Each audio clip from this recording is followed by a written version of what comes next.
ৰঙিয়া বৰলীয়া নৈত সন্দেহজনক লোকৰ তাণ্ডৱ নিশাৰ অন্ধকাৰৰ সুযোগ লৈ বৈদ্যুতিন পদ্ধতিৰে মৎস্য চিকাৰ একাংশ সন্দেহজনক লোকৰ নিকৃষ্ট কাণ্ডৰে মৎস্য চিকাৰ কৰি থকাৰ উমান পাই স্থানীয় লোকে চিকাৰী কেইগৰাকীক ধৰিবলৈ চেষ্টা কৰে যদিও বৃহৎ পৰিমাণৰ মাছসহ চিকাৰত ব্যৱহাৰ হোৱা সকলো সামগ্ৰী এৰি পলায়ন কৰে।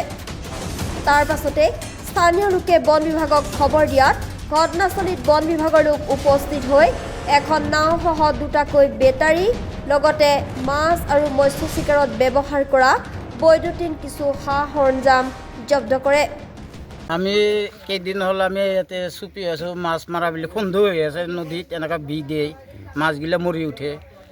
পিছত আমি এনেকুৱা চুপি আছোঁ কেইজনে, চুপি থকাতে দেখা পালোঁ ৰাতি এহেঁতে এনেকৈ কাৰিং ফিটিং কৰি দি মাছগিলা মাৰি থাকে। পিছত আমি নাট দিন মাৰি থাকোঁতে আমি কেইজনে খেদি গ'লোঁ, ধৰিব নোৱাৰিলোঁ। মানুহগিলা এইবিলাক বস্তুগিলা থৈ পেলাই দাউৰিলে। ক'ৰ মানুহ তেওঁলোক? মানুহগিলা এটা আছে এই জানৰ পাৰৰ আৰু গিলা এই ধুবুৰীত না কৰবা, এইটো আমি নাজানো। তেখেতসকল বেংগলী মানুহ বেংগলী নেকি?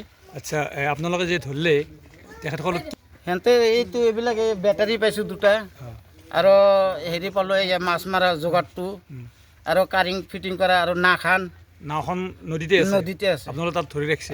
ৰাখি দিছে। আচ্ছা, নাওখন ক'ৰ পৰা আনিছে? আমাৰ ইয়াততো নাই ইয়াতে নাই। ক'ৰ পৰা আনিছিল নাও? এইটো নাখানে ক'ৰবাৰ চৰৰ পৰা আনিছে বোলে। মানে গোটেই অচিনাকি মানুহ? অচিনাকি মানুহ, আমি চিনি নাপাওঁ দিয়াচোন। কি নদী এইটো? এইটো বৰলীয়া, 2 নম্বৰ বৰলীয়া। 2 নম্বৰ বৰলীয়া।